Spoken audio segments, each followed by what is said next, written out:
Asheville, North Carolina, at the turn of the millennium, was a place where mountain views met the quiet hum of suburban life. It was here that 18-year-old Zebb Quinn was carving out the early steps of adulthood. Friends described Zebb as shy and soft-spoken, yet deeply thoughtful. He had a gentle nature, a love for computers and video games, and a strong sense of loyalty to those he cared about. He wasn't the kind of young man who got into fights or drama. Instead, he lived a simple, predictable routine. At the time, Zebb was working at Walmart, saving up money while figuring out what came next in life. He still lived with his family, and by all accounts, there was nothing in his behavior that suggested he wanted to run away. That's part of what makes his case so haunting. There were no warning signs, no hints of a plan to disappear. Only the chilling fact that one night, he left work with a friend and was never seen alive again. January 2nd, 2000. It was a typical cold winter night when Zebb made plans with his Walmart coworker and friend, Robert Jason Owens. Zebb had been saving money to buy a new car, and Owens had agreed to drive with him to look at one being sold in a nearby town. Around 9 p.m., after clocking out, the two men left Walmart in separate vehicles. Owens drove ahead, and Zebb followed in his own light blue Mazda. But somewhere along the way, the story takes a turn. Owens later told police that Zebb flashed his headlights, signaling him to pull over. Zebb, he said, looked shaken and explained that he had received a page that upset him.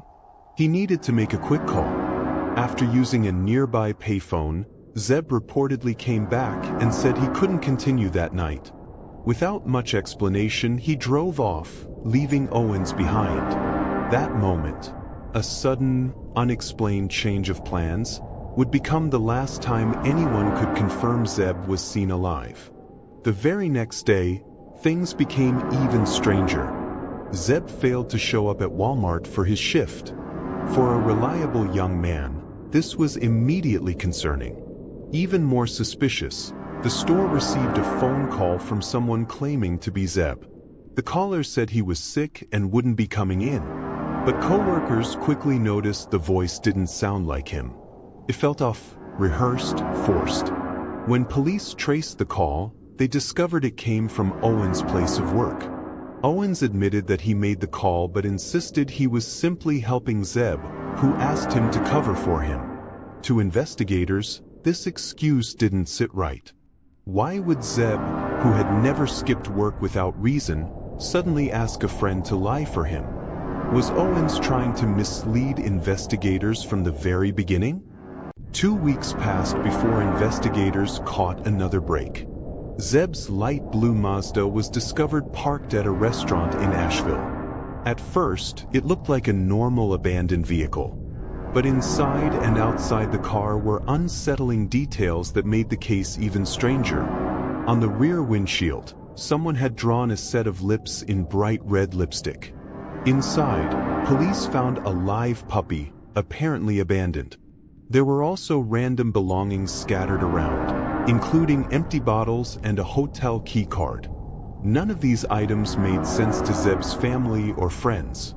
He didn't own a puppy, and the lipstick message seemed like something out of a movie, staged and theatrical. To investigators, the car wasn't just abandoned. It looked like a scene carefully arranged to confuse or intimidate. From the very beginning, suspicion circled around Robert Jason Owens, the last known person to see Zebb alive. Owens claimed that after Zebb left him that night, he simply went home. But his story shifted more than once. Investigators also noticed Owens had visible injuries around his head and face in the days following Zebb's disappearance. Owens claimed they came from a car accident he was involved in on the same night Zebb vanished. The timing raised eyebrows. Was the accident just a cover story? Police pressed him, but Owens never gave any new information. Without solid evidence, they couldn't pin Zebb's disappearance on him. Still, it was clear to everyone that Owens knew more than he was saying. He had been the last person with Zebb. He made the suspicious phone call. And now, he had injuries that no one could fully explain. For years, Zebb's case grew cold. But in 2015, the story took a chilling new turn. Robert Jason Owens was arrested and convicted of the murders of Christy and J.T. Codd, a local couple, and their unborn child. The brutal killings shocked the community, but for those who remembered Zebb's disappearance, it brought back an old suspicion. Had Owens been responsible for Zebb's fate as well? Owens' conviction for murder made investigators take another hard look at him. If he was capable of such violence later in life, was it possible he had started with Zebb? Many believe Zebb was his first victim, a crime hidden just well enough to avoid justice for decades. Over the years, theories about what happened to Zebb have swirled. Some say he was caught in a love triangle, with Owens protecting someone else by silencing Zebb. Others think Owens acted alone in a moment of rage or jealousy. Then there are the puzzling details. The lipstick lips, the puppy, the staged belongings inside the car. Was someone sending a message? Was Owens trying to throw police off track? Or was another, unknown party involved? To this day, investigators have never recovered Zebb's body. His family has lived with 2 decades of uncertainty, clinging to hope that one day, someone will finally come forward with the truth. For Zebb's family, time has not dulled the pain. His mother has spoken openly about her heartbreak and her refusal to stop searching for answers.